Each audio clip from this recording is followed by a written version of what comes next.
The reading this morning is by Forrest Church. It's called Love's Tribunal, from his last book, The Cathedral of the World. We can arrange the pictures on the walls of our mind in any way we choose. As I slowly die of terminal cancer, blessed with the opportunity to rearrange those pictures more thoughtfully, I fill my memory wall with images of love. The pictures that adorn my mind illuminate my life. Past and future disappear. In time's eternal death, through love's portals we enter heaven on earth. One with God, self, and neighbor, we are saved. As I reflect on this life lesson, it grows in both clarity and power. I know how deeply love can hurt, and how sensible it may seem sometimes to rip its recurring promise from the tapestries of our lives. I also know how tempting it can be to cloak our hearts, to protect them not only from the pain of betrayal, but also from the abiding pain of loss. The courage to die is nothing when compared to the courage of those who live on after us, their hearts bereft by loss. It is precisely at these moments when we are invited to stand before love's tribunal to be judged. Are you guilty of love or not? That is life's ultimate question. Again and again, over the course of a lifetime, we're brought before the tribunal of love, where those innocent of love are damned and the guilty are saved. As categorized by the ancient Greeks, there are three types of love: eros, philia, and agape. If there are three types of love, there are also three contexts in which love does its healing work. To explore each of these, I invite you to stand before the tribunal of love. Here you must answer three simple questions. Do you love yourself? Do you love your neighbor as yourself? And do you love God, or whatever you may choose to call that which is greater than all and yet present in each, the life force, the holy? If but once over the course of a lifetime you find yourself presented at love's tribunal and can answer yes to each of these three questions, your life is redeemed, suffused with meaning, and charged with purpose. Having made peace with life, you can make peace with death. By submitting to love's tribunal and answering yes to love's questions, you will know that your life has proved worth dying for. The next hymn is number 199, Precious Lord, Take My Hand. But before we sing, I want to tell the story of this hymn. When the hymnal commission that created this hymnal, Singing the Living Tradition, and today our own Helen Pickett among its number, spoke out in public about putting this song into the hymnal, people answered, "You can't have any Lord language in this new book. And the text is so depressing. I'm tired, I'm weak, I'm worn. Who wants to hear that? Or more than that, sing it." Well, maybe somebody who feels that way. Mark Bellatini, the chairman of our commission, who also wrote our prayer this morning, tells the story behind this hymn. Thomas Dorsey, the composer, was a musician of no mean skill, a man who played in the smoky bars of Monterey herself. And then after a long stretch of somewhat unfocused living, he turned his musical genius into the service of his church.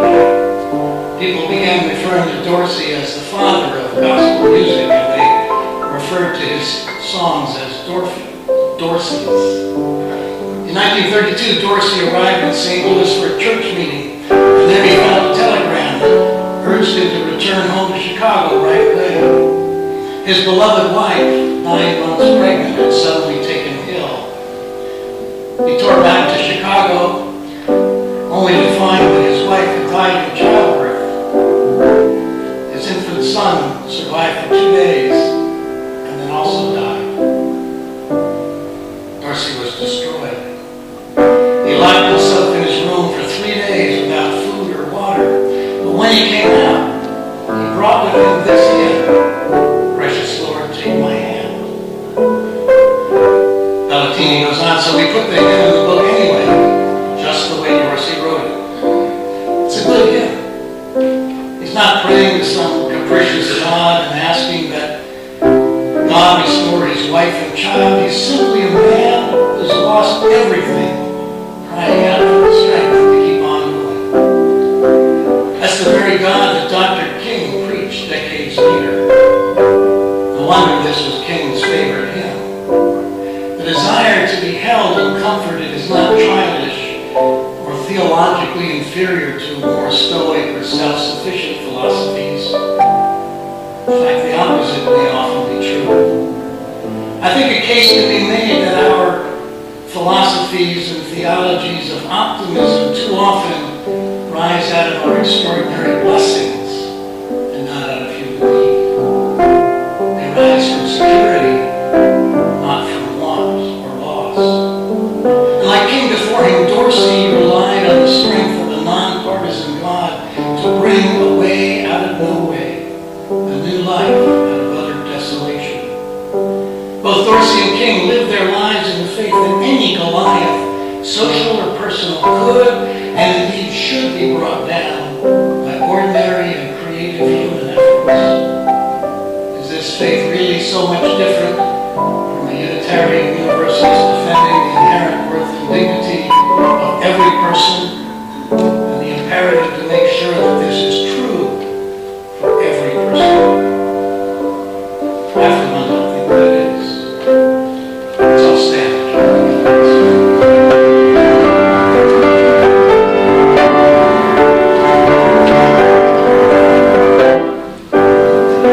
Precious Lord.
is a story told of Buddha.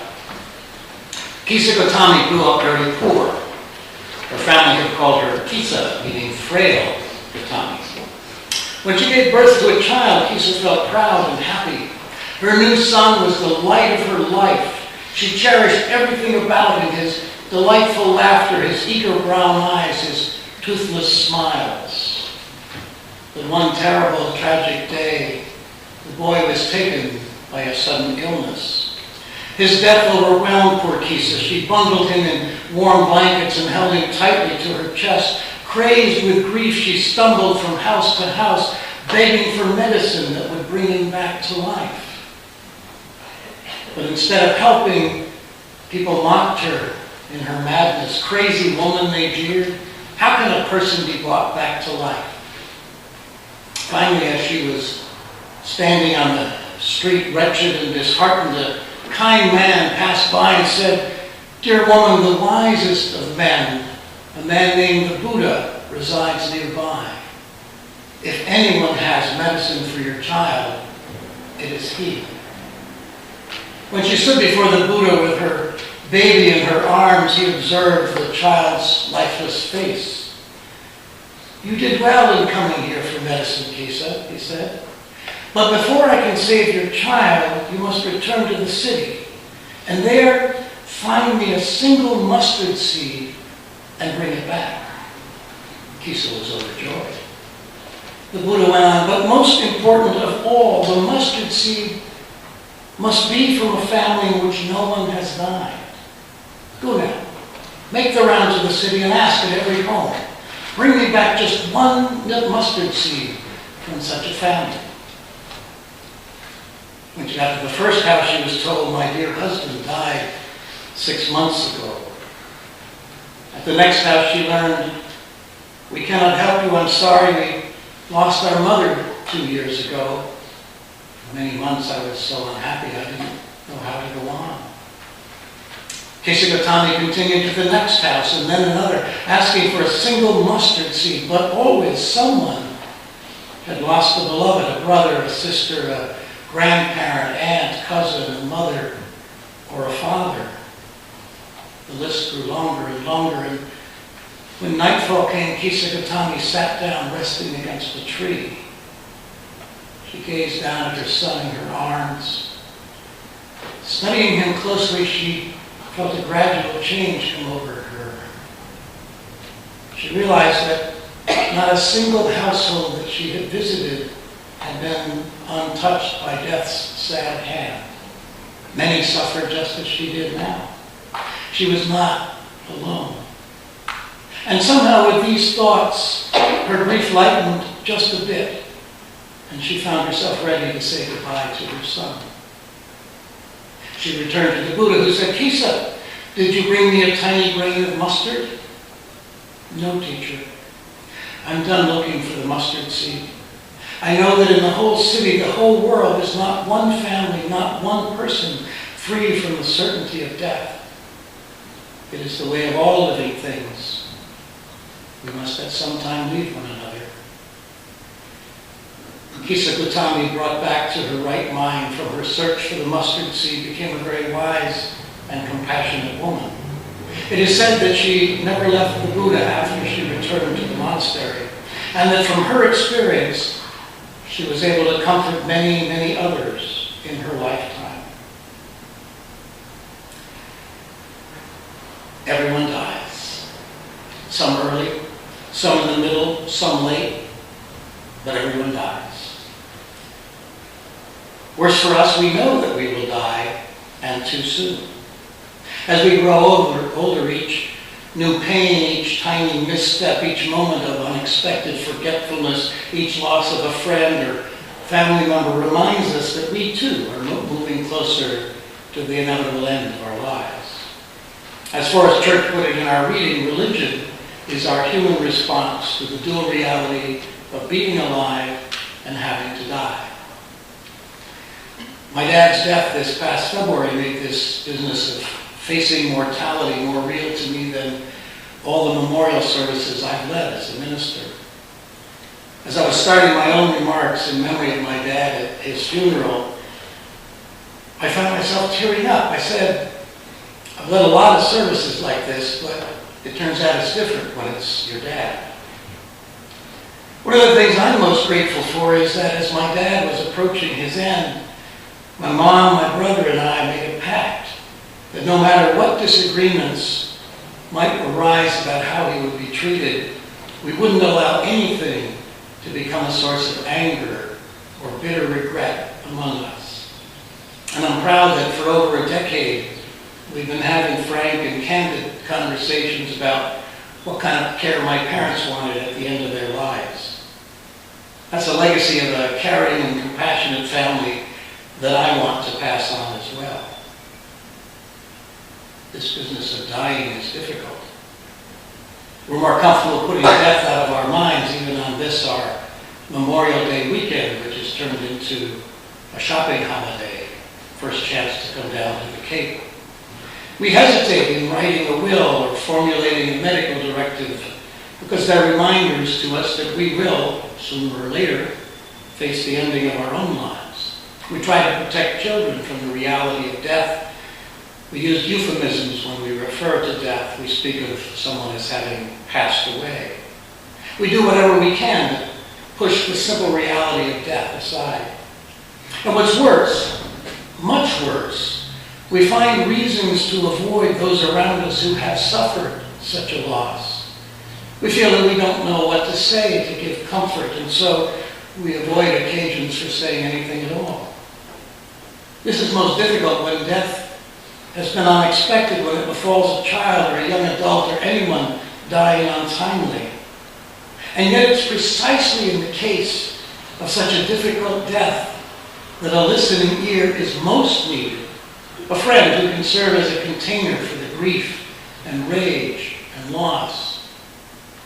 Forest Church tells the story of a young couple who lost a child and found that on top of their own almost unbearable grief, their friends also avoided them as though they were contagious with death. At a time like that, no right words are needed or available to us. Rather than easy words of supposed comfort, we need to be available just to listen, and most of all to offer our presence, our pledge that all is not lost, even in the face of tragedy. The tradition in Jewish practice is that when a family is sitting Shiva, those who come to visit don't speak until someone among the mourning speaks to them. They come not to tell, but to hear. By now I've conducted a number of memorial services, enough to become accustomed to the grief and pain that accompany every death, every loss of a loved one. It's part of my job to become accustomed to the reality of death, and I've come to see that the death of a loved one is one of the most intense times in our lives, a time when our hearts are broken open and completely engaged, and when we understand most fully how precious life is. And it's a time that reminds us how much of our living is not in fact in our own control. The hardest memorial service that I've been called on to do happened a few years ago at Old Ship in Hingham. I've been filling in for Henry Brown, the minister, during his sabbatical. The young man had committed suicide a year prior to the memorial service after an extended struggle with manic depression, bipolar disorder. It took that whole year for the family to come to a place where they could invite intimates and friends to share their grief and their sorrowful and joyful memories of the one who was lost so horribly. There were abundant tears as his mother and sister spoke.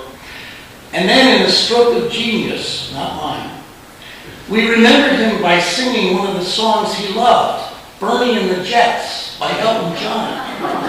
Odd choice for a hymn, you might say.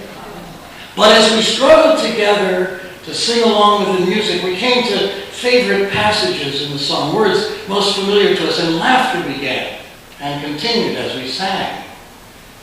Memories shared in laughter. After we let the grief show again, I was barely able to finish my own eulogy. We sang another song, Bob Marley's Could You Be Loved? And then at the end, a friend shared a montage of memories. She piled on anecdotes, each more outrageous than the last, until the laughter helped us to overcome the tears as we remembered why, before his death, the one we mourned had been so loved by so many people. We were able to leave the memorial service holding on to fond memories, a little bit healed, even as we passed again through the valley of loss. In the face of loss, as we face our own or others' mortality, we may feel that our lot is unfair, that death is somehow wrong, a defect of the creation. We may wonder, what have I done to deserve this? With the poet Dylan Thomas, we may cry out, do not go gentle into that good night. Old age should burn and rave at the close of day. Rage, rage against the dying of the light. And yet, death is a deeply embedded part of our nature. It's as much a part of life as birth and everything in between. And indeed, without death, there would not be the joy of birth, of new life. It's in the presence of death that we're reminded how precious life is and how important it is to live it as fully as we can. There is living to be done. It seems unfair that we must die and that those we love must die, but the real wonder is that we're alive. Through an unimaginable series of coincidences, our parents and theirs and so on, ad infinitum, before them our non-human ancestors, all came together at just the right moment to bring forth the unique wonder which is each of us. There is living to be done. The story is told of a monk who was fleeing on the top of a mountain from two tigers, both ravenous to take his life. They chased him to the edge of a cliff. He climbed down gingerly till he found a branch to hold on to for dear life, and then he noticed two mice beginning to gnaw away at the branch. The story could end with a fall into the abyss. But instead it ends when the monk spied a beautiful, luscious strawberry just within his grasp, plucked it, ate it, and said, "Ah, beautiful strawberry." Even in the midst of mortal fear, there is living to be done. Even when liberty is taken away, even when the end seems near, it is possible to retain the joy of living. There were those few in the concentration camps who managed to retain their dignity and live each day fully in the face of the horrors around them. They drew strength from being able to love others by the care they were able to give, the food they were able to share. Nelson Mandela, in prison for 27 years, was able to emerge at last without bitterness or anger. He said, "They were able to capture my body, but not my mind." And he went on to lead his country away from the darkness of almost inevitable violence to the beginnings of peace between blacks and whites, oppressed and oppressors, the way from death to life. Facing the certainty of our own death helps us to focus our attention on what really matters. It reminds us that there's never enough time to do everything we might want to do in our lives, and we need to be mindful of which things are worthy of our attention and which are not. I remember being asked at an executive training workshop, of all places, to write my obituary. Such an assignment might seem morbid, but it turned out to be a very useful exercise in reminding me of what really mattered to me, ensuring that those who worked for me were treated with fairness and compassion instead of focusing exclusively on my own success, making sure not to work so hard that I had no time for my family, and finding meaning and purpose in my own life beyond my job.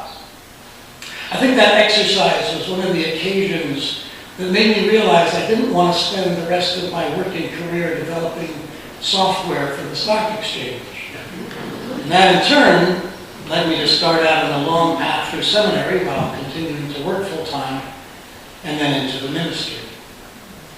So it behooves us to remind ourselves periodically, and Memorial Day is an occasion, that we are mortal.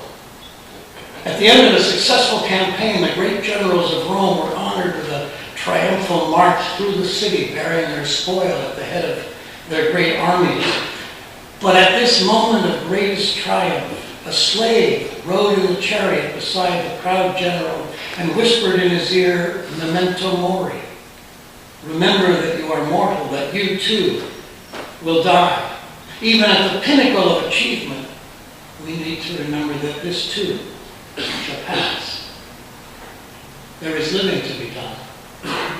As Forrest Church puts it, the purpose of life is to live in such a way that our lives will prove to be worth dying for. I'm so glad that my parents have been very mindful of their responsibility to plan for the end of their lives. They were careful to let my brother and I know that we would be treated exactly equally in their wills. They shared all their financial affairs with us so we could be ready to take over when they could no longer manage for themselves. And they made very clear that they wanted no extraordinary measures to extend life when the time had come for them to die. And we were all very grateful to have access to a hospice facility during the last week of my dad's life. My folks were clear that they were going to heaven, a belief I unfortunately do not share for myself, but they were also very careful to make sure that they'd done their best to prepare for the end of their lives here on earth as well. Surprisingly, facing the inevitability of death relieves some of the sting of it. We have tasks to finish in our lives, and we can leave it well when we've completed them to the best of our abilities. The stories of Kisakatami and the monk and tigers remind us that there is living to be done even after grave loss and even in the midst of great peril. Live we must. The challenge is to live well in the face of unbearable loss, to live well even in the face of mortality, to find happiness in what is rather than to grieve for what might have been. Here, Forrest Church's mantra might serve us well. Want what you have, do what you can, be who you are. And in the end, our great task is to live through the losses we suffer and, hard though it seems, to face the end of our own living with courage and contentment. The poets say it best. Mary Oliver in Blackwater Woods. Every year, everything I have ever learned in my lifetime leads back to this. The fires and the black river of loss, whose other side is salvation, whose meaning none of us will ever know. To live in this world, you must be able to do three things. To love what is mortal, to hold it against your bones, knowing your own life depends on it, and when the time comes to let it go, to let it go. Blessed be.